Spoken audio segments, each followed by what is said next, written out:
est compliqué alors que pourtant c'est le sujet central. Pourquoi on n'arrive pas à parler d'argent en France ? En France, on a un héritage socio-culturel qui fait qu'on n'aime pas parler d'argent, ou en tout cas que parler d'argent est vu comme assez négatif.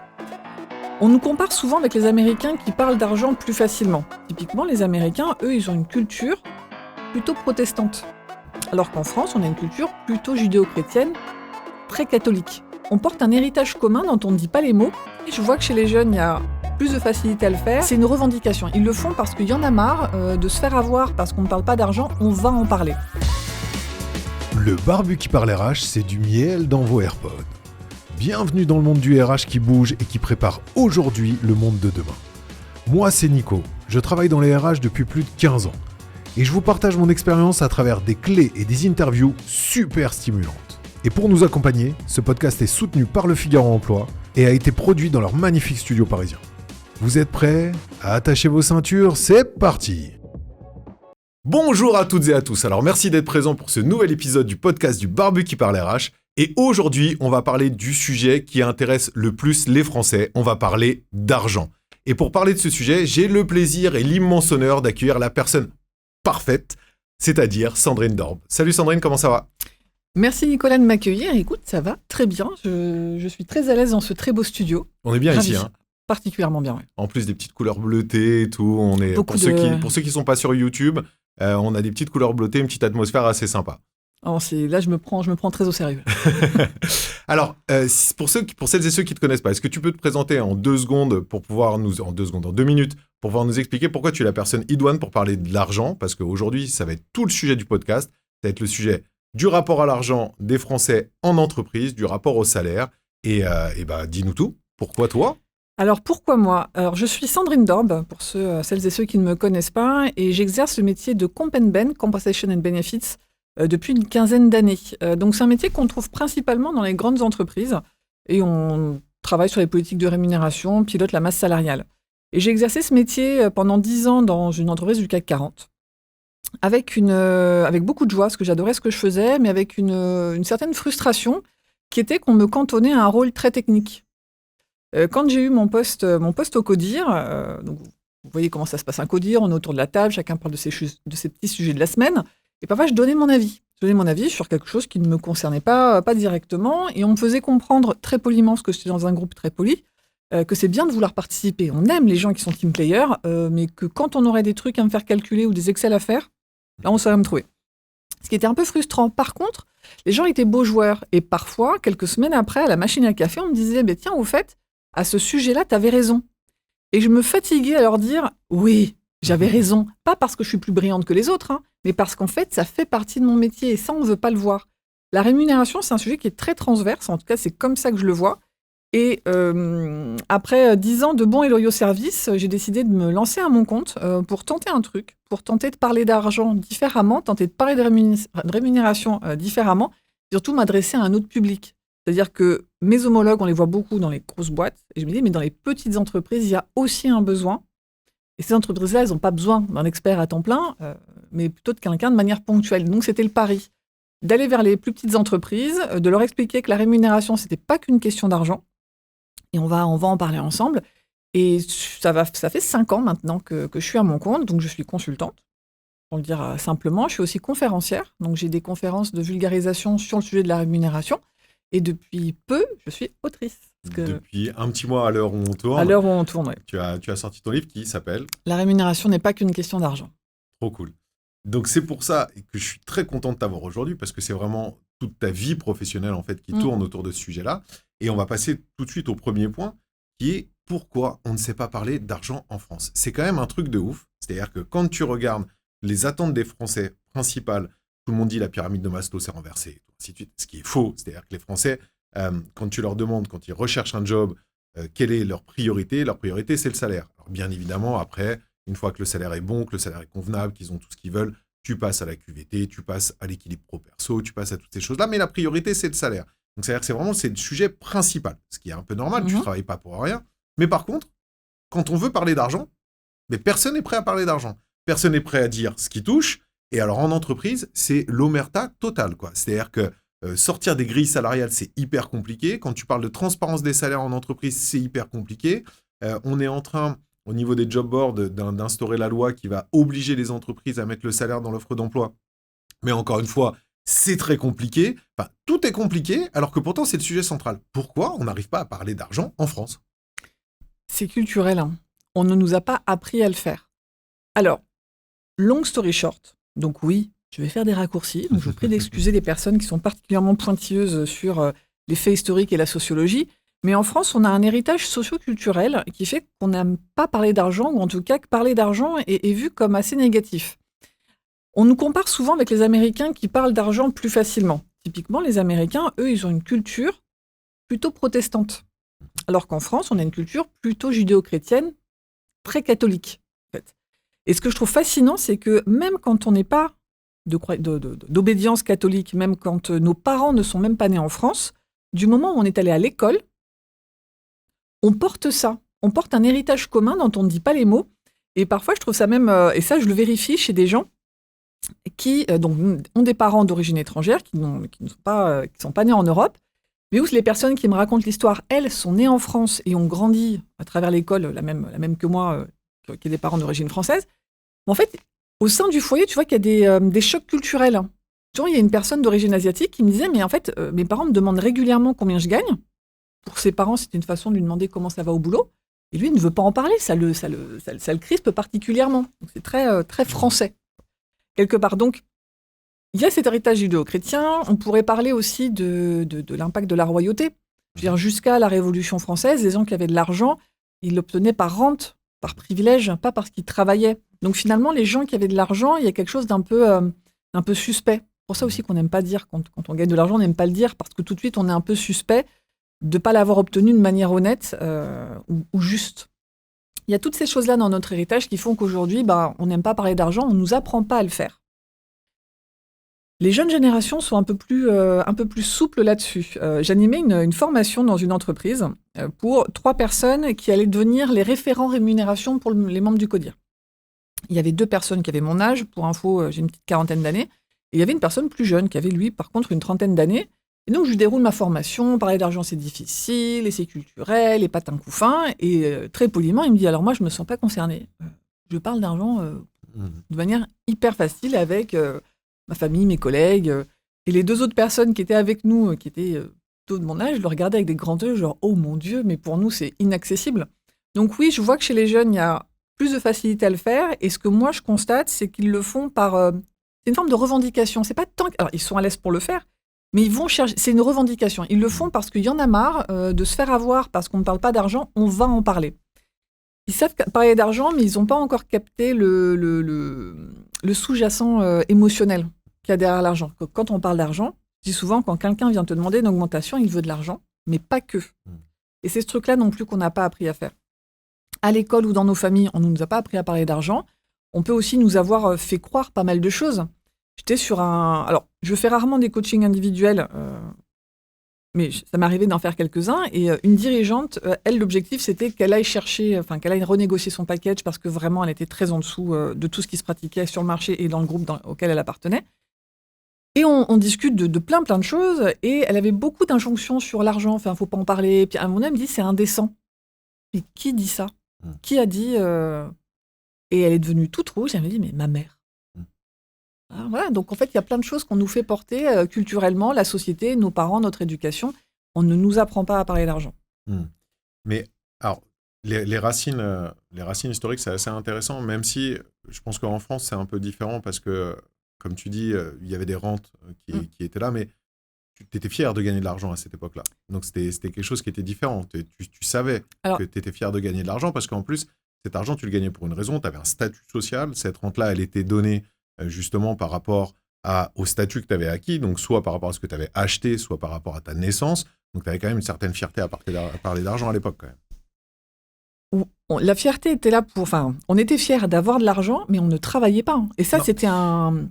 Alors, une partie, parce qu'après, tu avais toute la bourgeoisie parlementaire qui travaillait. Non, mais justement, la bourgeoisie, c'est autre chose. La bourgeoisie était jugée par l'aristocratie parce que la bourgeoisie travaillait. Le travail était vraiment vu comme quelque chose de sale et d'indigne quand on était bien né. Et que du coup, et d'ailleurs, puisqu'on est sur les faits historiques, c'est la bourgeoisie qui a fait la révolution. C'est la bourgeoisie qui a renversé les privilèges et qui a mis en avant un peu, on va dire, la valeur travail. Là aussi, on fait des raccourcis un peu violents.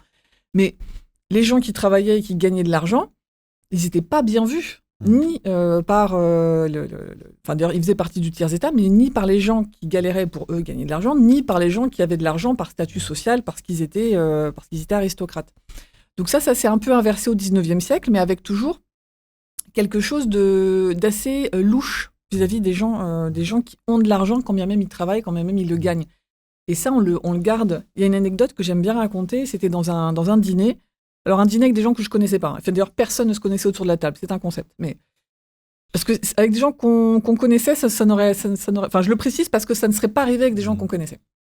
Donc, personne ne se connaît autour de la table. Et une personne, à un moment donné, dit, ben voilà, est-ce qu'on se dirait pas combien on gagne ?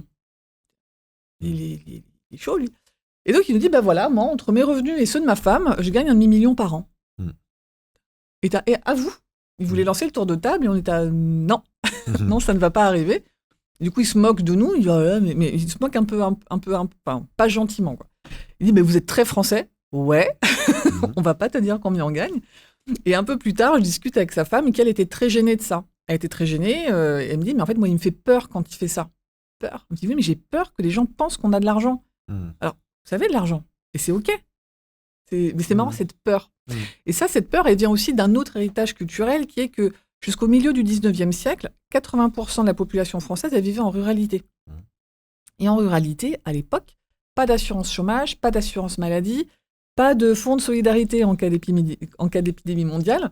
Donc, il fallait avoir de l'argent de côté en cas de pépin. Sauf qu'il n'y avait pas de banque telle que nous, on les connaît aujourd'hui, puis il n'y avait pas d'obligation de déposer son liquide à la banque non plus. Donc, les gens, ils gardaient l'argent chez eux. Si on se vantait d'avoir mis plein d'argent de côté, on prenait surtout le risque que des gens mal intentionnés viennent faire péter la porte pour nous piquer ce qu'on avait planqué sous le matelas. Et donc de ça, on a gardé un truc il faut pas que les gens ils savent quand on a de l'argent. C'est dangereux. Et ensuite, on a oublié, aujourd'hui on parle d'une société très violente, mais on a oublié qu'au début du XXe siècle, c'était émeute sur émeute. Et dès qu'il y avait un pépin, on foutait le feu aux baraques des riches. Là aussi, j'exagère un chouille, mais il y avait de ça. Dès qu'il y avait une révolte importante, les bourgeois parisiens, ils mettaient tout ce qu'ils avaient dans un carrosse et ils se cassaient le plus vite possible parce qu'ils avaient très peur que la population se retourne contre eux parce qu'ils avaient de l'argent. Donc on a gardé ça, faut pas trop qu'on sache qu'on a de l'argent. Par rapport à ce que tu dis sur le dîner que tu as fait, est-ce qu'il n'y a pas aussi un côté du j'ai peur d'être jugé et donc du coup d'avoir moins réussi que d'autres? Parce qu'on a quand même cette grosse crainte en France qu'il y a moins chez les anglo-saxons et puis même moins dans pratiquement tous les autres pays du monde. Qui est cette crainte d'être jugé par rapport à l'échec ou par rapport à un statut qu'on aurait qui serait moins bien que celui des autres. Et je fais le parallèle avec ce que tu as dit sur les jeunes qui, eux, arrivent de manière un petit peu candide, clairement sur le marché du travail et sur la vie en elle-même, et qui se disent, écoute, moi j'ai envie d'affirmer ce que je gagne, non seulement pour ne pas se faire avoir, c'est ce dont tu parles. Ça, je pense que c'est un point de vue général. La question que je te poserai a posteriori, c'est si c'est un point de vue générationnel actuel ou générationnel régulier. Mais est-ce que tu ne penses pas justement que cette peur de l'échec ou cette peur d'être jugé moins performant que les autres existe parce qu'en France, on a du mal à se dire qu'on est moins bon que quelqu'un qui est à côté, autant qu'on a de mal à se dire je vais être meilleur que celui qui est d'à côté. C'est-à-dire qu'on va être comme tout le monde. On a un petit peu, même si on est un pays très droite, on a quand même un sentiment profond très communiste, très gauchiste, qui veut dire qu'on veut être tous les mêmes, les uns avec les autres. Est-ce qu'il n'y a pas de ça aussi qui joue dans ce côté Complètement. C'est difficile de parler de rémunération en entreprise, enfin de rémunération au sens large et particulièrement en entreprise, parce que quand on parle de rémunération, il y a deux choses qui se passent en instantané et en simultané, sans qu'on en ait même conscience. La première chose, c'est qu'on confond notre valeur en tant que personne avec la valeur de notre CV. Alors que la valeur de notre CV, c'est finalement notre valeur sur le marché du travail à un temps T. La deuxième chose qui se passe, c'est qu'on se compare. Si là, je te donne mon salaire, sans même le vouloir, tu vas le comparer au tien.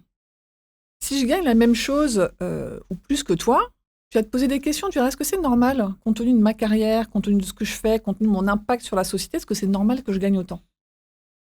Par contre, si je gagne moins, là, tu vas te dire, qu'elle fait, c'est pas... Et pour en revenir aux jeunes, la première fois que quelqu'un m'a dit, mais tu sais, les jeunes, ils n'ont pas ce problème, moi, je donnais des cours dans un M2 RH. Alors, ils étaient en apprentissage, sinon ça n'a aucun intérêt. Enfin, la question que j'allais leur poser n'avait aucun intérêt. Et donc, puisque j'ai des jeunes sous la main, alors j'en ai 20, c'est pas un échantillon représentatif du tissu français, mais tout de même, j'ai 20 jeunes et je leur dis, voilà les jeunes, voilà ce qu'on m'a dit, vous en pensez quoi? Alors, il y a quand même la moitié de la classe qui regarde ses pompes et qui attend que le temps passe.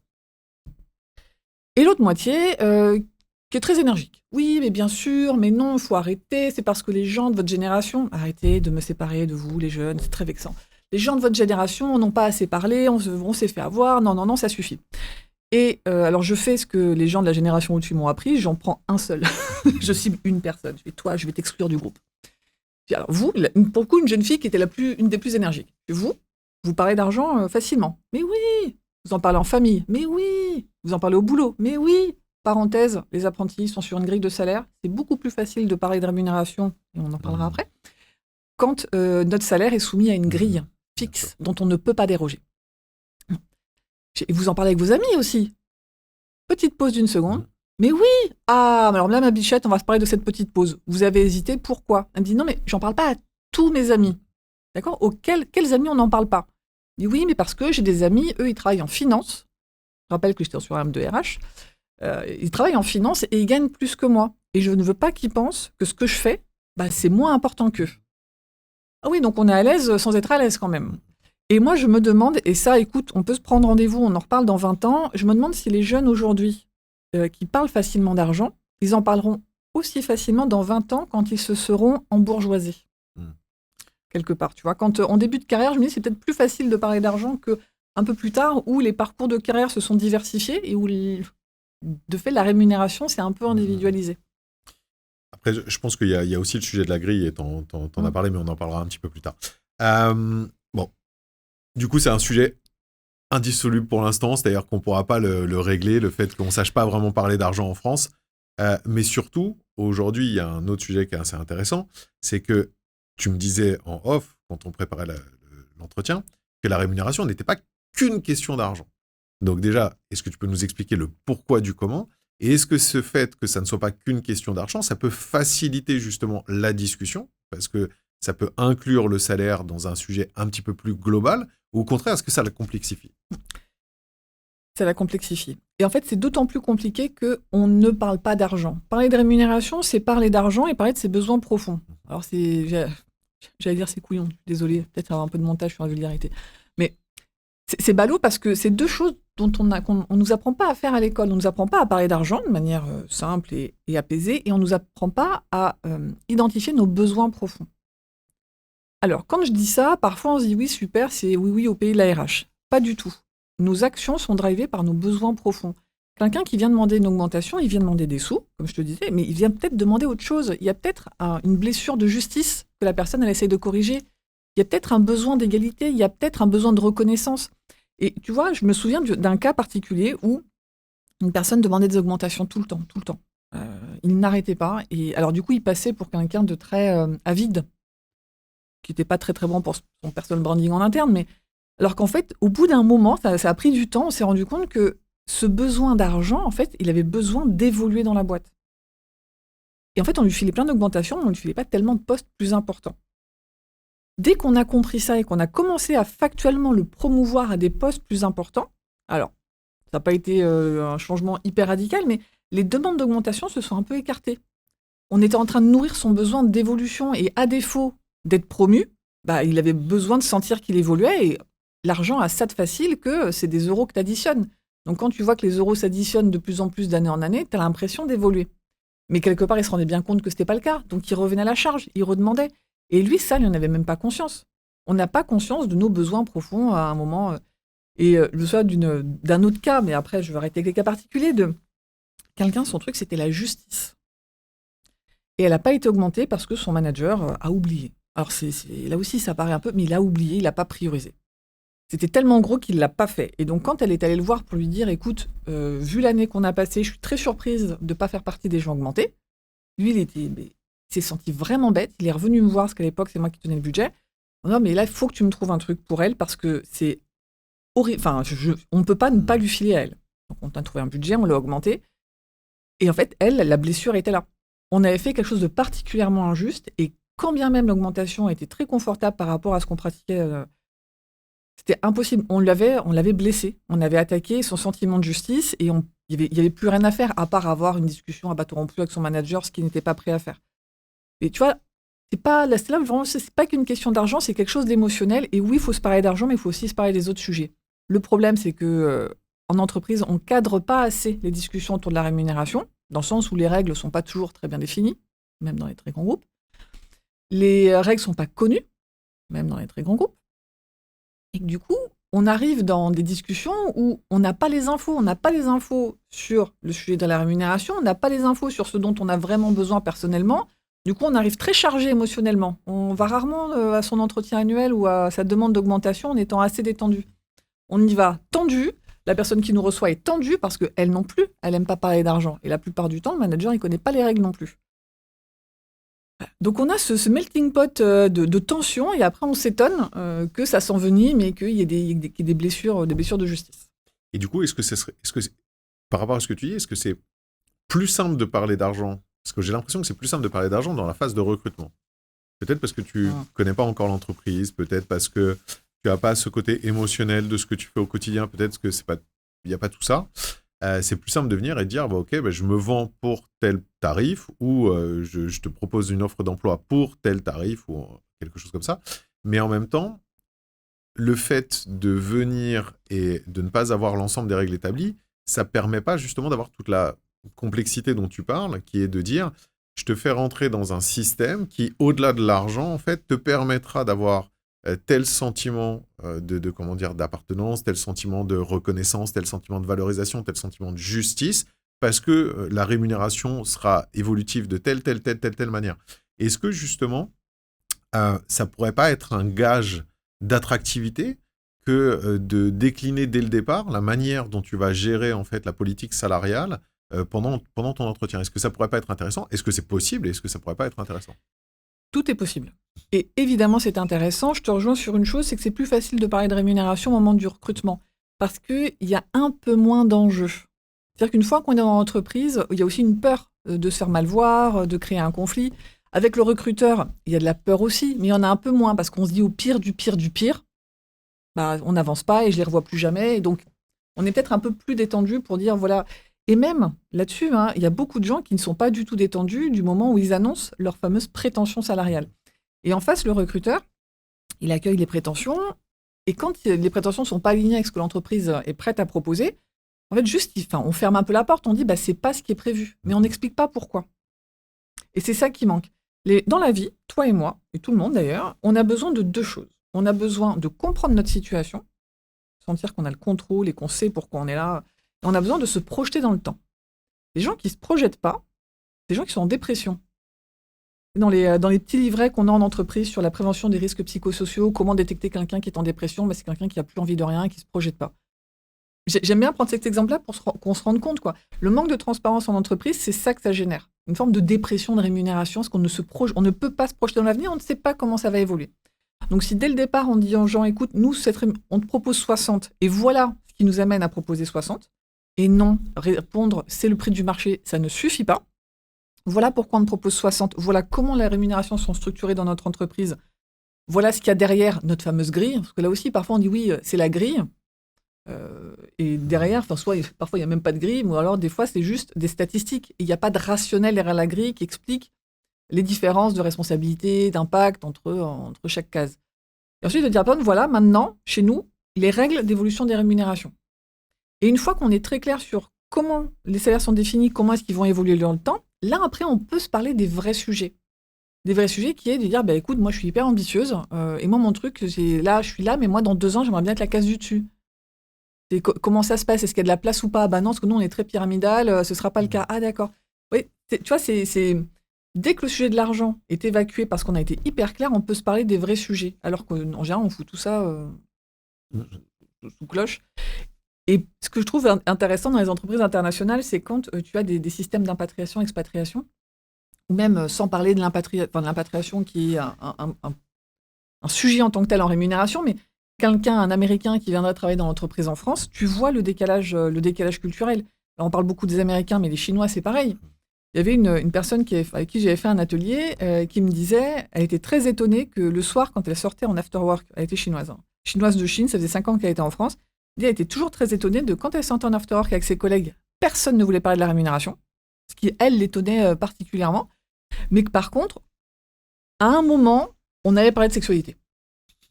Ce qui, pour elle, c'était un tabou absolu. On ne parle pas de sexualité. Elle dit, mais je comprends pas, vous n'êtes pas capable de parler d'argent, alors qui est quand même la base, et vous parlez de sexualité entre vous, c'est incroyable.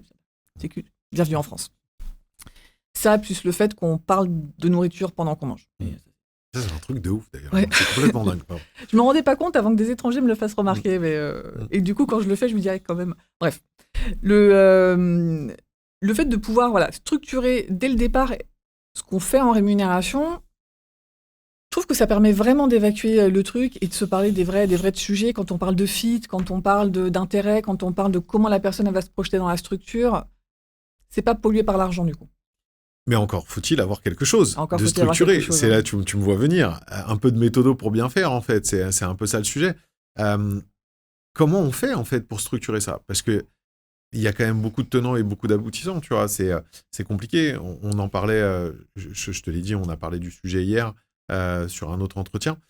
C'est très compliqué de construire une grille salariale parce que tu l'as construit sur quoi ? Sur quels critères ? Et une fois que tu as construit ta grille salariale, comment tu l'as fait évoluer ? Comment tu mets de l'humain à l'intérieur de ça ? Est-ce que c'est possible de le mettre dès le départ ? Est-ce que c'est possible d'avoir au final l'ensemble des éléments possibles et imaginables qui soient intégrés à cette grille ? Enfin, je te donne un exemple. On discutait du fait que normalement dans une entreprise lambda, tu peux avoir une grille salariale, enfin une politique budgétaire à la performance, à la productivité, à toutes ces choses-là. Ce qui est relativement logique, tu vois. Tu es performant, tu es productif. Donc forcément, tu vas avoir des primes en fonction, tu vas avoir une évolution salariale en fonction, tu vas avoir ces choses. Mais sauf que la performance et la productivité en fonction des jobs, elle n'est pas forcément due justement à ce que tu fais de bien ou ce que tu fais de mal. Elle peut être due aussi à des potentiels clients que tu vas avoir, qui peuvent avoir une évolution structurelle et sociétale qui est différente. Tu peux être un commercial, faire très bien ton travail et avoir un client qui se casse complètement la gueule et qui du coup n'existe plus, et c'est pas de ton fait, c'est pas du fait que tu n'aies mal fait ton travail. Comment tu l'estimes, comment c'est possible de construire un truc qui soit exhaustif et qui n'ait aucun biais par rapport à tout le monde, déjà premièrement, ou est-ce qu'on est obligé, quoi qu'il se passe, d'avoir une grille qui doit être aussi gérée au cas par cas, in fine, par les RH avec l'humain qui est à l'intérieur? Ce qui est difficile, c'est pas de construire une grille, c'est pas de construire une politique de rémunération. Moi, ce que je dis, alors, c'est pas très, très nul en marketing, manifestement. Ce que je fais, c'est pas difficile. C'est beaucoup de bon sens. Ce qui est difficile, c'est d'assumer ce qu'on fait. Je vais me parler de performance. Moi, j'arrive dans des entreprises, on me dit oui, nous, c'est la performance. Super, c'est quoi la performance ? Une fois sur deux, vraiment, on ne sait pas me répondre. Et alors, des fois, dans le regard des gens, il y a quand même un petit truc de « mais stupide ou quoi ?» C'est quand même très clair, performance, qu'est-ce qu'elle n'a pas compris ?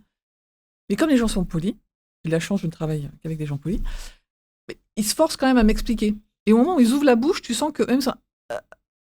et ben alors Michel, pas si facile que ça. Et alors, ce qui est plus savoureux, c'est quand ils sont plusieurs autour de la table, quand tu as tout un codir, et qu'ils ne sont pas d'accord sur ce qu'est la performance. Sauf que ces gens-là parlent de performance aux salariés à longueur de journée, mais ils ne parlent pas de la même chose. Donc, ce qui est difficile, pour moi, ce que je conseille déjà, il faut se poser et décider qu'est-ce qu'on rémunère. Si c'est la performance, c'est quoi la performance ? Équipe par équipe. Parce qu'en plus, la performance d'un commercial, ce n'est pas la performance d'un comptable. Et assumer que oui, il y a des écarts. Et quand je dis qu'il y a des écarts, c'est d'une entreprise à l'autre, les écarts vont être différents. Dans un atelier, il y avait un manager qui me disait « Moi, j'ai un problème parce que dans mon équipe, sur le même poste, j'ai quelqu'un qui est dans la boîte depuis 20 ans et un jeune qui est là depuis pas longtemps, qui a 30 ans, donc ils ont 20 ans d'écart, ils font exactement le même boulot. Le jeune est très frustré parce que le plus âgé a une prime d'ancienneté. Donc factuellement, ils ne sont pas payés la même chose. Et le jeune trouve ça profondément injuste. » Ce qui n'est pas faux en soi. Ça dépend d'où on se place. Moi, je comprends que de son point de vue à lui, ils le perçoivent comme une injustice. Mais pour le dirigeant de cette boîte, c'est de dire « Mais oui, mais en fait, moi, Michel, ça fait 20 ans qu'il est là. Je vais pas le laisser bloquer à un salaire à peine plus que le SMIC. Parce qu'il est là, il fait bien le boulot. Alors, il évolue pas parce qu'il n'en est pas capable, peut-être qu'il n'en a pas envie, mais il fait bien son boulot. Et Michel, il est hyper fidèle. Et Michel, quand on a des questions, il répond. Parce qu'il connaît tout le monde dans la boîte. Il connaît hyper bien les process, il connaît hyper bien les mécaniques. Puis il a un historique de fou. Ça fait 20 ans qu'il est là quand même. Donc, j'ai pas envie de ne pas le valoriser, ça, quelque part. Et la prime d'ancienneté, pour moi, c'était un moyen de dire à Michel, écoute, ton salaire n'évolue pas parce que ton poste n'évolue pas, mais plus tu resteras avec nous, plus on va continuer à t'accompagner dans... Et tu écoutes le dirigeant, tu dis oui, enfin, effectivement, de son point de vue, c'est hyper juste, et du point de vue d'un collaborateur, c'est hyper injuste. C'est irréconciliable, ça. Et ça, c'est l'illusion qu'on a en RH, on veut réconcilier ces deux points de vue, ce n'est pas possible. Il faut prendre une décision et l'assumer, de dire, voilà, moi, la prime d'ancienneté, j'y crois, ça fait partie de mon univers mental, je veux la mettre en place, je vais vous expliquer pourquoi. Maintenant, vous êtes d'accord, vous n'êtes pas d'accord, j'entends que vous ne soyez pas d'accord. Le problème, c'est qu'on ne le fait même pas, ça. On ne le fait pas, et que du coup, d'un côté, pour reprendre cet exemple-là, on a le jeune qui rouscaille dans son coin, qui marine en mode c'est injuste, le dirigeant qui dit mais moi, j'ai pas à me justifier, et puis c'est très juste, et puis voilà. On est tous un peu de mauvaise foi, ça c'est un peu mon... Et personne ne se parle parce que le dirigeant, on dit, mais pourquoi vous expliquez pas? Il me dit oui, parce que les gens ne seront pas d'accord et ça va faire des histoires. Spoiler, ça fait déjà des histoires. Donc autant affronter, entre guillemets, les gens avec qui on n'est pas d'accord, et pour l'avoir vu, fait et refait, en dehors des contextes qui sont déjà très chauds parce que le torchon brûle et qu'on a qu'une envie, c'est foutre le feu à l'usine, en dehors de ces environnements-là qui sont déjà très compliqués, quand on explique aux gens, voilà, quelle est ma vision en tant que dirigeante, comment moi je vois les choses et comment je rémunère, les gens peuvent ne pas être d'accord, mais ils ne sont pas en colère. Et c'est là où, tu vois, quand on parle de on rémunère à la performance, c'est quoi la performance? Ça, maintenant, il faut aller l'expliquer. Et il y a pas de... Pour moi, le monde est irréconciliable. Il y a une histoire que je raconte souvent, mais je la trouve... je trouve qu'elle illustre hyper bien ça. C'est un dirigeant avec qui on avait bossé sur sa politique de REM m'appelle en me disant « J'ai un problème avec un tel. » On s'est fâché et il me raconte l'histoire. Un tel, faut pas se fâcher avec lui en l'occurrence. Pareil, c'est quelqu'un qui a beaucoup d'influence dans l'entreprise, qui a depuis longtemps. Ça nous arrangerait pas qu'il s'en aille quand même. Et donc le dirigeant me raconte l'histoire, il me dit voilà ce qui s'est passé et j'ai fait ça parce que ce qui, de mon point de vue, c'est ce qui est le plus juste. Mais évidemment, évidemment, c'est hyper juste ce que tu as fait, super. Je rencontre le collaborateur qui me raconte la même histoire. Il ne change rien, il n'y a pas un fait qui diffère. Les sentiments sont pas les mêmes, mais c'est la même histoire. Et il conclut son histoire en me disant tu vois, ce qu'il a fait, c'est hyper injuste. Mais ouais, mais t'as raison, ce qu'il a fait, c'est hyper injuste. C'est pas que je manque de courage, c'est qu'ils n'ont pas la même vision de ce qu'est la justice. Mais ils utilisent le même mot pour parler de deux choses différentes. Et donc, ils sont juste là. Alors, il y avait quelqu'un, j'ai oublié son nom, mais dans un podcast qui parlait de... On vit tous dans des aquariums, mais comme c'est transparent, on a l'impression qu'on partage la même eau, et c'est pas le cas. Donc, en fait, chacun est dans son petit aquarium, en voyant le monde à travers sa vitre et son eau, sans se dire qu'en fait, l'eau d'en face, c'est pas du tout la même. Et au final, dans cette situation-là, ce que le dirigeant aurait dû faire, c'est de dire, voilà, ma vision de la justice, c'est ça, et voilà pourquoi j'applique ma décision. J'entends que tu ne sois pas d'accord, mais ma vision, dans ma boîte, je veux que tout le monde soit traité sur cette règle-là. Et c'est quand on ne fait pas ce travail-là, d'être hyper droit dans ses bottes, déjà de bien le définir, c'est ça qui n'est pas facile aussi parfois, de mettre des mots sur les choses, et de l'assumer, que ensuite c'est compliqué. Ensuite, c'est compliqué de gérer ta grille. La grille, en soi, c'est pas compliqué, c'est qu'un outil. C'est un outil d'aide à la décision, c'est pour aller plus vite. C'est pour s'assurer qu'on ne prend pas deux fois des décisions différentes. Mais la grille en tant que telle, s'il y a un sujet, on la change. Enfin, moi, j'ai aucun problème à rajouter une ligne, supprimer une colonne, mettre une case, modifier les chiffres. Et je pense que c'est encore plus important dans les petites et moyennes entreprises, parce que le fait dans les grosses entreprises, les gens, déjà, c'est un peu plus structuré, et les gens, il y a tellement de différences que je pense qu'ils peuvent comprendre qu'il y a certaines différences et ils peuvent accepter certaines choses. Dans les petites entreprises, tu vois directement ce que les gens autour de toi font. Et surtout, le fait de le taire et de ne pas le dire, comme tu dis tout à l'heure, ça ne crée pas forcément des problèmes au départ, mais ça crée potentiellement des incompréhensions parce que quoi qu'il se passe, les gens se parlent. Et comme les gens se parlent, ils ne se parlent pas forcément tous avec la même langue non plus. Donc, ils ne se racontent pas tous non plus les mêmes choses. Donc, en plus, les informations qui circulent sont potentiellement fausses. T'en as certains qui peuvent parler en net, t'en as d'autres qui peuvent parler en brut, t'en as d'autres qui peuvent parler ci et ça. Et donc, ça peut créer un marasme absolument stratosphérique parce qu'en plus, les gens se voient au quotidien et se jugent au quotidien. Donc, je suis d'accord avec toi sur le fait que le fait de le dire et d'être complètement transparent, mais par contre d'expliquer, c'est-à-dire qu'il faut avoir les mots pour le faire, c'est quand même quelque chose qui est hyper important. Mais du coup, je reviens aussi sur le côté méthodo. C'est-à-dire, quel méthodo à mettre en place, déjà, premièrement, et comment tu gères l'humain à l'intérieur de ça? Est-ce que tu le considères ou est-ce que tu dois rester ferme sur ta grille par rapport à...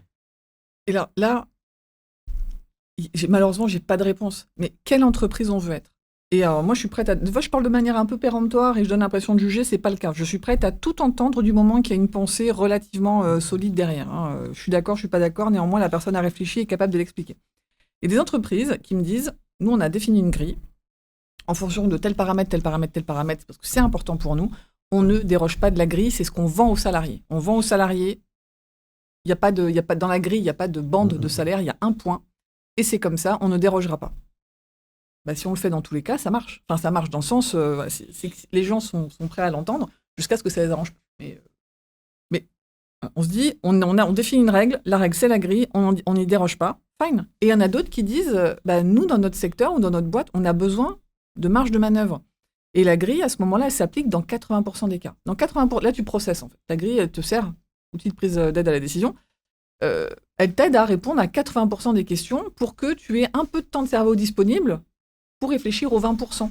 La nouvelle compétence qu'on n'avait pas identifiée, la personne où on n'avait pas vu à quel point elle était stratégique, mais maintenant qu'elle veut partir, on se pose des questions, le nouveau recrutement, etc., etc.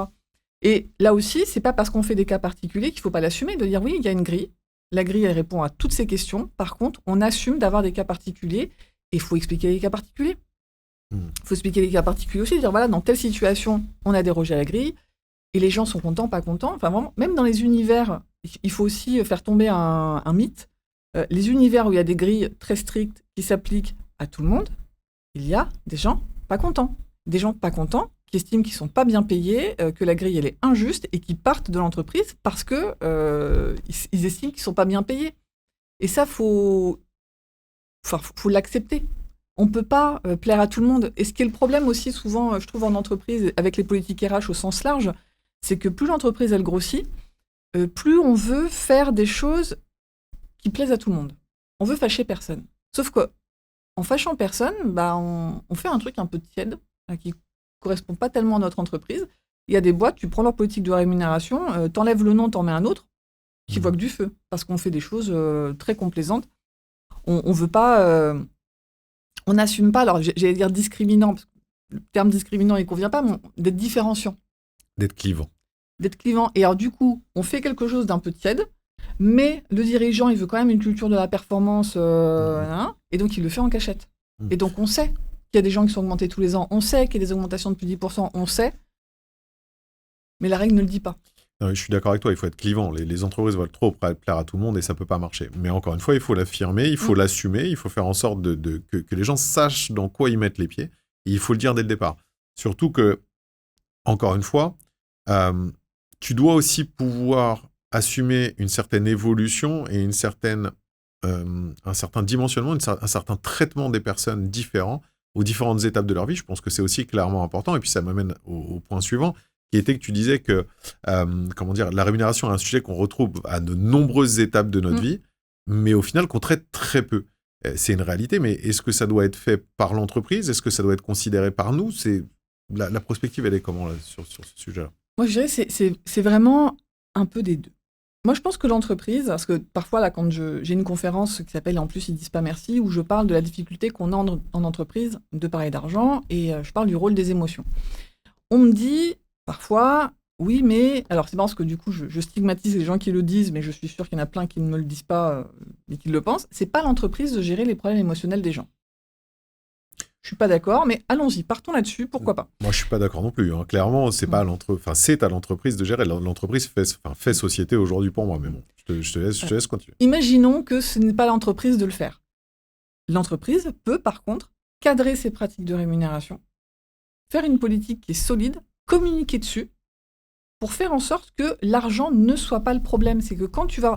Aujourd'hui, c'est ça qui est savoureux en France, on n'aime pas parler d'argent, mais quand tu as un problème avec ton manager, tu vas demander une augmentation. Finalement, on n'aime pas parler d'argent, mais quand ça va mal, c'est plus facile d'en parler. Et parfois, je rencontre des entreprises qui me disent « Nous, on a plein de problèmes. Voilà. Le problème majeur, c'est notre politique de rémunération, elle n'est pas assez avantageuse, blablabla. » On regarde, ce qu'ils font, c'est pas honteux, mais c'est pas honteux non plus. Je dis « Mais comment est-ce que vous savez que c'est la politique qui pose problème? C'est quoi les trucs qui vous font dire quand les gens partent, c'est à cause du salaire. Mais comment vous savez qu'ils partent à cause du salaire? Mais parce qu'ils nous le disent. D'accord. Donc, ça vous choque pas que quelqu'un qui a encore 4 mois comment on appelle ça là, quand on démissionne De préavis. Merci. Il y a 4 mois de préavis à tirer. Quelle personne sensée, ou en tout cas qui aime les environnements apaisés, dirait à son manager « Écoute, je pose ma dème, parce que vous me payez très mal, ensuite, d'une. De deux, je te supporte plus. Voilà, le micromanagement, j'en ai là. Puis l'équipe, Alors, j'en peux plus travailler avec ces pingouins non plus. Donc, j'ai trouvé une boîte avec un projet qui m'intéresse. Je me casse. Est-ce qu'on peut réduire mon préavis d'ailleurs évidemment que non. Les gens, ils disent quoi? Ils disent, écoute, voilà, je tournais un peu en rond sur mon poste et puis on m'a fait une super proposition financière. Le manager, ça le rassure. Il n'a rien fait de mal. Et puis il dit en plus, mais ça m'embête, mais t'as raison. Je comprends que tu partes pour un gap de 15%. Et ensuite, fièrement, il va dire à la RH, c'est pas ma faute, c'est vous. Parce que votre politique, elle permet pas de retenir les gens. Comme ça, tout le monde passe un préavis très apaisé. Et puis, je te dis, les gens qui font ça, ils n'ont même pas conscience qu'ils le font. C'est ça le problème. C'est ça le problème. Donc, je pense que l'entreprise, elle doit absolument cadrer le sujet de la rémunération pour qu'on puisse se parler d'argent sereinement sans que ce soit quelque chose dont on a l'impression qu'on nous l'a fait tout le temps à l'envers, où il y a des trucs cachés, où il y a plein de cas particuliers dont on n'est pas au courant, pour ensuite avoir un peu d'espace pour parler d'autres choses. Une fois que le sujet de l'argent il est évacué, je suis convaincue que c'est plus facile de se parler d'autres choses. Et du coup, ces différentes étapes de notre vie. Oui, alors, le recrutement. Le recrutement, dont on parlait tout à l'heure, c'est déjà le premier truc. Alors, je lisais un papier l'autre jour, avant même le recrutement, sur les écoles de commerce. Alors, je n'ai rien contre les écoles de commerce. Moi aussi, je vais faire la parenthèse. Il faut arrêter. Elles vendent du rêve à leurs étudiants. C'est insupportable. Ils arrivent sur le marché du travail en pensant qu'on va leur donner des milliers et des milliers d'euros. Ils oublient que la majeure partie des entreprises sont des PME et des TPE, parce que ça reste quand même 75 ou 80% du tissu économique français qui galère, parce que là, on voyait l'année dernière ou cette année, il y a eu le record d'entreprises qui ont fait des dépôts de bilan. On est à plus de 65 000 entreprises qui ont fait des dépôts de bilan. Alors, ok, il y a beaucoup d'auto-entrepreneurs, mais il y a aussi beaucoup d'entreprises qui le sont. On ne peut pas payer un jeune qui arrive sur le marché du travail 3 500 € net par mois. C'est pas possible, quoi. C'est là où je te disais, on voit aussi comment ça évolue, que ça évolue dans le temps. Et il faudrait que je fasse une étude avec mes camarades de promo qui étaient un peu énervés à l'époque. Mais tu vois, alors, il y a longtemps, maintenant, quand moi j'étais en école de commerce, on nous a accueillis, et je te jure que c'est vrai. Ah merde, après on va regarder sur LinkedIn quelle école j'ai fait, en nous disant vous êtes l'élite de la nation. Fichtre. Donc déjà, dès le début, on te bourre un peu le mou, quoi. Donc toi, tu mérites de demander plus. Pour les systèmes de notation dans les classements, un des critères, c'est aussi combien tu gagnes à la sortie. Et je me souviens d'un ami que j'avais accompagné à sa remise de diplôme. Il sortait d'une école d'ingénieur où à la remise de diplôme, tu arrivais, tu prenais ton petit badge et on te demandait, alors c'était il y a très longtemps, maintenant ils font des formulaires en ligne, mais combien tu gagnes? Ça fait 6 mois que tu t'es sorti d'école, combien tu gagnes maintenant avec tous tes petits camarades autour? Autant te dire que tu gonfles la note, quoi. Tu veux pas être celui qui va gagner le moins parce que toi, t'as pas eu de bol, t'es tombé dans la SS2I de province, alors avec autour de toi des potes qui sont allés dans les grosses boîtes industrielles. Donc déjà, tu gonflais un peu la note. Maintenant, ils font des sondages en ligne, mais alors, qu'est-ce que tu mets dedans? Certains parlent en net, comme tu disais, certains parlent en net, certains parlent en brut, certains mettent les primes, d'autres les mettent pas, et puis on gonfle un peu, quoi, parce que ça fait plaisir. Néanmoins, ce que je voulais dire, c'est que les écoles de commerce, parfois, avec la volonté de muscler leurs étudiants pour, voilà, vous laissez pas avoir, demander ce que vous méritez, parfois leur donnent une idée d'eux-mêmes et une idée du marché du travail qui est pas la bonne, quoi. Et je pense à une cliente, par exemple, où elle avait une jeune diplômée, alors ça faisait un an ou deux qu'elle était là, la jeune femme, elle demande une augmentation. Elle demande 15% d'augmentation. Avec zéro rationnel. Enfin, si, le rationnel, c'est qu'elle avait bien travaillé dans l'année qui s'était passée. Alors, tu as bien travaillé, oui, c'est pour ça qu'on te donne des sous tous les mois, pour que tu fasses ton travail. Voilà. Maintenant, est-ce que ce dont on s'est mis d'accord au départ, ça a évolué? Est-ce que tu fais plus de choses? Est-ce que tu as plus d'impact, plus de responsabilité? Est-ce qu'il y a plus de quelque chose? Non, pas du tout, mais par rapport au marché. Mais comment tu connais le marché? Parce que nous, on suit le marché, on a acheté 3 enquêtes, le tarif, il nous paraît bon. Et qui t'a mis en tête que demander 15% d'augmentation, c'était OK? Donc, tu vois, c'est aussi un manque d'éducation, entre guillemets, financière mais finalement, quand on parle d'augmentation d'entreprise, de combien on parle? Tu vois, j'ai une cliente cette année, elle a fait 6%. Elle trouve qu'elle est un peu en dessous de ce qu'elle a fait les années précédentes. J'ai des clients, ils font 2%, ils ont l'impression d'avoir pété la caisse, quoi. Donc, de parler de l'entreprise comme étant quelque chose d'unique, un système qu'on retrouve partout en France, c'est faux. Et je trouve que les étudiants, même en école de commerce, où où on peut se prendre un petit peu au sérieux, et j'en ai fait une, je sais ce que c'est, on oublie de nous parler de la base de l'entreprise, de la diversité d'entreprises et de comment ça tourne. Tu vois, quand on parle de rémunération, souvent les gens disent, mais moi, mon entreprise, cette année, les chiffres sont corrects, pourquoi je ne suis pas augmentée? Parce que peut-être que tu ne comprends pas comment fonctionne, c'est quoi le modèle économique de ta boîte. Et ça, ce serait intéressant d'en parler aussi. De montrer aux gens que, bah oui, cette année, on a fait des ronds, et justement, on en profite pour rénover pas mal de trucs, parce que ça ne vous aura pas échappé, mais manifestement, vous l'avez oublié, que ça fait 6 ans qu'on n'a rien modernisé. Ou pour mettre de côté, parce qu'on ne sait jamais s'il n'y a pas une petite bêtise qui va nous tomber sur le coin du nez. Et pour pouvoir vous rémunérer pendant un Covid, c'est toujours intéressant d'avoir de quoi pouvoir se retourner. Et tu vois, tu dis ça aux gens, ça ne les satisferont pas, parce qu'eux, ce qu'ils veulent, c'est de l'argent. Mais au moins, ils comprennent, ils n'auront pas l'impression que tout cet argent, tous les bons résultats, ça part dans la poche du patron qui, lui, se met bien là où nous, on galère un petit peu. Donc, mais voilà, parce qu'on n'aime pas parler d'argent, parce qu'il y a plein de choses. Parce qu'il y a aussi un gros problème sociétal en France qui est que médiatiquement, les entreprises globalement sont assimilées, et ça c'est dû aux politiques qui sont exécrables sur le sujet, aux syndicats qui sont exécrables sur le sujet, qui ne font que d'un système économique basé sur des grosses entreprises ou des entreprises du CAC 40. C'est-à-dire que quand ils parlent que de ça. Sauf que le problème, c'est que, encore une fois, on revient dessus, 75% du tissu économique français, ce sont des TPE et des PME. Donc, ça veut dire que ça ne correspond absolument pas à ces grosses entreprises. Ça n'est absolument pas les mêmes problématiques, ça n'est absolument pas les mêmes choses. Et moi, je tiens pour compte le sujet sur le CICE, qui a toujours été un sujet très tendu en France, parce que les syndicats étaient vent debout, parce que, justement, les grosses entreprises avaient utilisé le CICE, que ça a été une gabegie financière. Peut-être, très bien. Donc, du coup, ils prenaient pour l'arrêt du CICE, sauf que, moi, je prends mon exemple type, j'ai pu faire 3 embauches grâce au CICE. Voilà. Et si jamais on ne l'avait pas eu, on n'aurait peut-être pas pu faire ces embauches-là, qui ont été pérennisées par la suite. Hein. Il n'y a pas eu de sujet. Mais voilà. Et ça, le problème, c'est qu'on l'oublie parce qu'on ne sait pas parler des bonnes choses. Enfin, on ne sait pas, en fait, mettre les bons sujets, les bonnes personnes, les bonnes entreprises, les bons sujets sur les vrais sujets économiques en face. Et ça, c'est une grosse problématique française. Je suis assez d'accord. Et je vais quand même essayer de répondre à la question que tu m'as posée avant que je digresse en critiquant les écoles de commerce. Le recrutement. Donc déjà, il y a ce truc au recrutement où on ne nous a pas appris à parler de rémunération et où, en face, donc on a un candidat et une candidate qui ne sait pas parler de rémunération, et puis je comprends, hein, surtout les jeunes diplômés, c'est très inconfortable de savoir combien je vaux, c'est quoi le salaire que je demande. Au moins, quand tu es en poste, tu as une référence, ton salaire, et tu as une vague idée de ce que tu aimerais avoir en plus. Quand tu es jeune diplômé, ça peut être un peu flou. Et en face, il y a l'entreprise qui ne fait pas l'effort, ou en tout cas n'a pas les réflexes, n'a pas les bonnes pratiques d'expliquer aux gens clairement, voilà, nous, ce qu'on propose, c'est ça. C'est ce que je te disais tout à l'heure, pour telle raison, et voilà comment ça va évoluer dans le temps. J'avais rencontré une entreprise qui avait une super bonne pratique.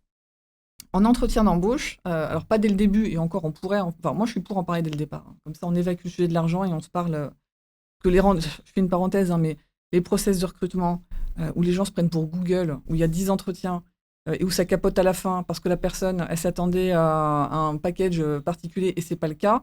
Mais on se dit, mais je veux quand même me donner la chance de le convaincre. Non, bah non. Si lui, son cap, c'est 60 et que tu lui proposes 50, bah c'est mort. Tu peux être la meilleure boîte du monde, il viendra pas parce qu'il aura trop peur de fragiliser sa santé financière à lui, sa structure familiale, etc., etc. Moi, je suis pour évacuer le truc dès le départ. Parlons-en en premier entretien et après, on avance. Mais bon. Quel que soit le moment auquel on en parle, cette boîte-là, elle présentait un bilan social individuel. Alors, un faux, mais elle présentait un bilan social individuel, dire voilà comment se structure la rémunération chez nous. Voilà. Le salaire qu'on vous proposerait, il serait de temps parce que voilà, dans notre grille, comment ça se situe, blablabla, notre système de niveau, etc. Les variables, ils fonctionnent de cette façon. L'année dernière, si vous aviez été là, année pleine, vous auriez eu tant. Ça ne préjuge pas, participation, intéressement, pareil, les avantages sociaux. Et en fait, du coup, tu as une vision du package qu'on ne nous donne jamais. Ne serait-ce que tu as les avantages sociaux, moi c'est un peu, et quand tu me parlais de l'avenir, pour moi l'avenir c'est les avantages sociaux, on oublie de mettre ça dans les packages. On oublie d'en parler, alors déjà c'est vrai que les gens ils s'en foutent un peu, mais des fois ça fait du bien de le rappeler. Il y a un ami qui, il a passé 15 ans dans les startups et il part dans lui il appelait ça une grosse boîte, parce que c'était une PME de 200 personnes, moi j'étais chez BNP Paribas, donc 200 c'est à peine ce qu'on est à la RH dans ma filiale, donc vraiment, pour lui c'était un changement culturel. Premier bulletin de paye, il me dit, ils ont fait une erreur. C'est peu probable. T'es ingénieur, t'as pas de variable, t'as commencé le premier du mois, il y a qu'à découper le salaire en 12, quoi, mais regardons, je regarde le bulletin de paye, je ne vois pas d'erreur. Puis il me dit, si, regarde, il y a une erreur. Non, il y a tout ce qu'il faut, les petits restos. Il dit, non, la mutuelle. Quoi la mutuelle? Il dit, mais ils la font payer. Ouais. Ouais, bienvenue dans la vraie vie. Dans la vraie vie, les gens payent leur mutuelle. Mmh.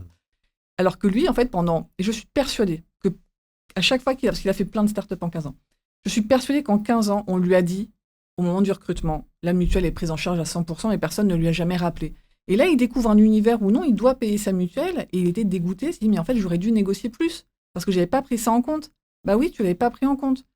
Tes employeurs successifs ont pris 100% de ta mutuelle en charge. Donc toi, tu t'es fait rembourser, tes trucs, tes machins. Tu ne l'as pas payé, mais personne ne te l'a rappelé. Donc je trouvais que cette entreprise-là qui prenait son bilan social individuel en disant voilà tout ce que nous on paye, voilà le vrai package et pas uniquement le salaire fixe, voilà le vrai package, mais je trouvais que c'était hyper lisible et que c'était le moment en fait où on allait se parler de tout. Il y a aussi un truc au moment des recrutements, et ça c'est un choc culturel générationnel. Il y a encore des gens qui me disent je suis choquée, elle m'a demandé les RTT, nanana. Bah, je sais pas, enfin je sais pas si je suis choquée, c'est important. Enfin, moi j'adore bosser, j'adore ce que je fais, mais c'est important de savoir. C'est une question qu'on a envie de poser, et du coup, est-ce que c'est mal de la poser avant d'entrer dans l'entreprise plutôt que de ne pas la poser, arriver dans l'entreprise, se rendre compte que c'est un peu plus bas que ce qu'on avait avant et être déçu? Bah non, autant poser la question maintenant et qu'on nous donne le chiffre. On est déçu maintenant, et si on accepte l'offre, on l'accepte en ayant tout en tête, et que c'est un vrai. On n'a pas. Ce qui est compliqué avec ça, ce qu'on oublie, c'est que c'est pas un truc d'ingratitude ou de mon point de vue, c'est pas de l'ingratitude, c'est pas de l'inconvenance, c'est pas de l'impolitesse, c'est de se dire on va tous dire maintenant, et si tu dis oui, tu signes pour ça. Il y aura pas de déception après. Tu n'auras pas l'impression que je te l'ai fait à l'envers parce que je t'avais pas dit que finalement il n'y a pas de ticket resto ou que. Non, on évacue tout ce qui est. On dit, de toute façon, tu as raison, on dit que la transparence et l'honnêteté, c'est primordial dans le recrutement. Pourquoi? Parce que les gens savent où ils mettent les pieds. C'est primordial, parce qu'aujourd'hui, il y a beaucoup d'entreprises qui se disent et qui se plaignent en fait d'avoir un turnover important à 12-18 mois. Ce turnover important à 12-18 mois, il est principalement dû justement à une certaine opacité, voulu ou non voulu, mais il est principalement dû à une certaine opacité. Si on dit tout dès le départ, comment ça se passe, si on est clivant dès le départ en voulant pas forcément, justement, comme tu disais, attirer tout le monde, faire plaisir à tout le monde, logiquement, le turnover à 12-18 mois est censé baisser. Et ça en fait partie. Et je trouve cette idée du BSI à l'entretien hyper intéressante. Nous, on fait le BSI en entretien dans l'année, mais le BSI hors recrutement, je trouve ça hyper intéressant et ça devrait être mis en place pour tout le monde. Et ça coûte pas cher, parce que parfois on a toujours peur que quand on propose un nouveau truc, ça coûte pas cher d'avoir un faux BSI que tu complètes en fonction du profil et de ce que tu vas proposer. Donc on a parlé pourquoi on ne s'est pas parlé d'argent en France. On a parlé de la rémunération qui n'était pas qu'une question d'argent. Ouais. On a parlé un petit peu de grille salariale, de toutes ces choses-là. On a parlé du recrutement. On a évoqué plein de sujets sur l'argent. Mais l'avenir, tu le vois comment? Il y a beaucoup de choses qui sont censées se faire de manière légale. C'est-à-dire qu'on est censé avoir une transparence des salaires, des rémunérations dans les offres d'emploi. Est-ce que tu penses qu'on va aller vers une obligation de la transparence des salaires en entreprise? Est-ce que tu penses que la parole va se libérer? Est-ce que tu penses que cette chape culturelle va rester? Comment tu vois l'avenir du fait de parler d'argent en France et de l'argent dans l'entreprise? Ça va être un vrai choc culturel. D'autant plus que les entreprises ne se préparent pas. On me dit, oui, mais c'est prévu pour juin 2026. Non, c'est au plus tard juin 2026. Alors certes, le gouvernement, depuis que la directive est tombée, les gouvernements successifs ont eu plein d'urgences à traiter et le gouvernement en place, au moment où on se parle, n'a pas l'air de vouloir prendre ce sujet-là, mais dans 2 mois, il y a une crise sociale. C'est le premier truc sur lequel ils vont sauter pour montrer qu'ils font des trucs. Donc en fait, ça peut arriver avant juin 2026. Mais imaginons que tout se passe bien, juin 2026. On dit, c'est juin 2026, on a le temps. Oui, mais vous savez combien de temps ça prend justement de se poser autour d'une table, de discuter de sa politique de rémunération, de définir des règles et de commencer à communiquer dessus? Parce que ce que moi je conseille, alors là, on n'est plus dans la méthodo, mais il faut bien définir les règles et commencer par petits pas. Déjà, il faut que le CODIR soit aligné. Donc c'est-à-dire qu'il faut qu'on prenne le temps de se parler dans le CODIR de en quoi on croit, qu'est-ce qu'on veut vendre et comment on le fait. Et ensuite, on avance petit pas par petit pas jusqu'à être très à l'aise. Je rembobine un chouille, mais en 2021, j'avais rencontré une entreprise qui avait besoin d'une grille de salaire. Et à l'époque, les 2 dirigeants me disaient, nous, transparents. À l'époque, la transparence, c'était une philosophie, c'était un point de vue. Là, ça devenait une obligation. À l'époque, c'était un point de vue. Et nous, c'est non. Nous, on n'y croit pas, la transparence, pour plein de raisons. Ok, on a fait leur politique de REM, en CODIR. En CODIR, on se rend compte qu'il y a des sujets que le CODIR n'arrive pas à trancher. Et donc, il y a certains sujets où les dirigeants disent « Ok, bah, nous, on va trancher. Nous, on va décider que c'est ça. Tant pis si le codir n'est pas d'accord. » Et les autres sujets, bah, même nous, on ne sait pas quoi dire. On va le soumettre au manager. Donc, rien que ça, c'est 6 mois de réflexion pour arriver à ça. Ensuite, on l'a soumis au manager. Donc, on a fait des ateliers pour que les managers discutent, débattent. Ils ont fait un gros raout pour présenter leurs travaux aux dirigeants qui ont dit « Ok, bah, au vu de ça, on va décider de trancher dans ce sens-là. » Du temps. J'ai eu des nouvelles l'année dernière, mi-2024, et ils me disent, bah ok, voilà, donc la politique qu'on a construite, elle tient, on a les bons réflexes pour la faire évoluer, et puis là d'ailleurs, on est en train de publier notre grille. Publier la grille, hein. C'est-à-dire, ben, on veut être transparent. Mais vous avez changé d'avis? En fait, elle me dit, bah oui, parce que en fait, en avançant petit à petit, on s'est rendu compte que c'était pas si grave que ça. Mais tu vois, ça leur a pris 3 ans. 3 ans pour une entreprise de 200 personnes, pour aller vers un système de transparence totale, en avançant petit pas par petit pas, et en se faisant confiance, et en acceptant d'avoir des discussions. Donc quand on me dit juin 2026, on a le temps, non. Non, là, vous êtes déjà à la bourre. Et il y a des grosses boîtes du CAC 40, ça fait déjà 2 ans qu'elles bossent dessus, et qu'elles regardent la montre en se disant, mais on est dans... Enfin, ça va être chaud. Donc, je pense que ça va être déjà un changement culturel, parce qu'on n'aime pas parler d'argent, on ne sait pas parler de rémunération. Les entreprises ne prennent pas le sujet. Et puis, il y a vraiment ce truc de temporalité qui... Il y a des RH qui sont conscientes que c'est déjà trop tard, mais ça passe sous la pile de l'urgence qui va avoir un impact le mois prochain. Donc, il y a aussi ce truc de comment est-ce qu'on priorise, et les journées ne faisant que 24 heures, il faut bien qu'on priorise quelque chose. Donc, je pense que ça va être d'autant plus compliqué que les boîtes ne sont pas préparées. Il y a aujourd'hui des entreprises qui font l'effort au moment du recrutement, qui mettent le salaire sur les offres d'emploi. Alors, il y a toujours... Alors, là, on est que tous les deux... C'est poli, mais il y a toujours un comique qui me dit « Oui, mais non, c'est pas ce que la directive, elle dit, c'est pas l'obligation. » Oui, Michel, j'ai compris que tu savais, la directive, elle veut qu'on s'assure que les candidats et les candidates, ils ont reçu toutes les informations avant de venir au premier entretien. La solution la plus simple, c'est de le mettre sur l'offre d'emploi. Comme ça, tu pourras prouver au juge que tu as informé tout le monde, c'est sur l'offre d'emploi. Sinon, ce qu'il faut faire, c'est faire signer des attestations. Pour dire aux gens, avant de venir à l'entretien, est-ce que vous avez bien reçu le truc? Voilà. Donc, il y a des boîtes qui font déjà cet effort-là, qui me mettent le salaire dans les offres d'emploi et qui sont vues en externe et en interne comme des entreprises plutôt progressistes. Voilà. Donc, elles ont fait un gros travail et elles sont récompensées en termes d'image en tout cas. Une fois que la loi sera passée, les entreprises auront faire autant de boulot, mais elles seront plus vues comme progressistes.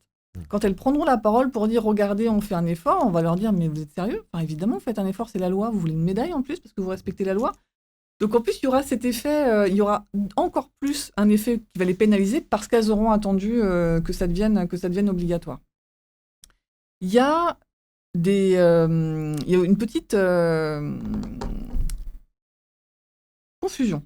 Une petite confusion. Parfois, moi, j'en compte beaucoup de gens qui pensent qu'on va être sur une transparence totale, dans le sens où on va connaître ton salaire nommément. Ce n'est pas le cas. On reste quand même sur des agrégats, sur des stats, sur quelque chose qui va être anonymisé. Donc, il y a une peur aussi même chez certains salariés de dire « Là, bientôt, on va connaître mon salaire ». Non, pas du tout. On va donner des stats pour que les personnes qui demandent à avoir plus de transparence puissent se positionner par rapport à cette stat. Et quand tu vas demander la stat à ta RH et que tu vas te rendre compte que tu es en dessous de la moyenne, il va falloir qu'elle puisse t'expliquer pourquoi tu es en dessous de la moyenne. Donc, et parfois, c'est normal d'être en dessous de la moyenne. Une moyenne est une moyenne.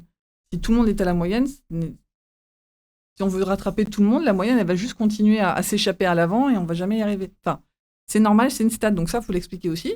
C'est juste un indicateur, c'est une stat. Et voilà pourquoi toi, tu es en dessous. Et parfois, c'est rationnel, des fois, ça ne l'est pas. Des fois, bah oui, en fait, on t'a pas priorisé, on n'a pas fait gaffe. On va corriger ou pas. Et des fois, bah non, mais en fait, t'es le plus jeune de l'équipe, t'as pas les mêmes compétences. Mais tout ça, il faut le conceptualiser avant pour pouvoir répondre facilement, rapidement et dans des délais corrects. Parce que si tu fais ta demande et que la RH répond 6 mois après, parce qu'elle est sous l'eau de l'administratif et de toutes les demandes qui traînent et que en plus, le truc n'est pas conceptualisé, ça va être compliqué. Donc, moi, je pense qu'au départ, on va reprendre rendez-vous, voir si j'ai raison. Je pense que les 2 premières années vont être compliquées. Je pense que ça va être un vrai choc culturel que ni les entreprises ni les salariés vont accueillir positivement. Et tu vois, l'autre jour, je faisais un webinaire sur ce sujet et dans les commentaires, quelqu'un disait que la directive avait plein de belles intentions, mais qu'elle allait pénaliser les pauvres personnes qui prennent sur elles et qui négocient qui vont négocier pour elles-mêmes, qui se battent pour elles-mêmes, versus les autres qui ne le font pas. Alors, t'as bien compris, c'est exactement ce que la loi elle veut faire. Maintenant, est-ce qu'on estime que cette compétence de négociation, ça se valorise ou pas ? Et la loi, elle dit non, en fait. À moins que dans ton entreprise, tu le valorises et que tu le mettes dans ta grille et que tu dises les gens qui négocient plus, ils ont plus parce que j'aime ce côté. La loi, elle dit bah non, en fait, le fait de négocier, ça ne te donne pas plus d'argent. Mais tu vois, cette personne, elle trouve que c'est pas normal qu'elle-même, qui a négocié tout le temps, soit traitée comme les autres. Un point de vue. Qu'est-ce qui est juste ? On ne se mettra pas tous d'accord sur qu'est-ce qui est juste, qu'est-ce qui est normal. Donc il y a cette loi qui est arrivée. Je pense qu'au départ, ça va faire mal. J'ai été citée dans un article de 20 minutes. Au moment où on se parle, c'était la semaine dernière. Et je regardais les commentaires sur l'article. Et il y a plein de gens qui ne veulent pas qu'on parle de rémunération d'entreprise. Le sujet de l'article, c'était est-ce qu'on doit en parler entre collègues ? Donc tu as ceux qui disent oui, il faut en parler entre collègues, parce que comme ça, on voit comment on se positionne. Dans les commentaires, tu en reviens au truc culturel. Il y avait une personne qui est à la retraite. Donc, ce qui est intéressant, c'est qu'il a il a un parcours, donc il peut comparer. Et lui, il a fait une partie de son parcours chez Arthur Andersen. C'est une grosse boîte de conseil à la culture américaine. Et il disait, chez Arthur Andersen, on parlait de notre salaire. Je pense que c'est la culture américaine qui faisait ça. Mais du coup, on pouvait se comparer les uns aux autres. Et ça nous permettait de mieux nous défendre.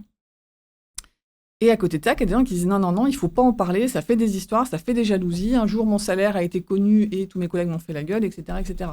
Et c'est drôle, ça aussi. Alors, je ne sais pas si c'est français, mais c'est comme quand... tu vas adorer l'analogie. C'est comme quand ta femme te trompe et t'en veux à la personne avec qui elle t'a trompé.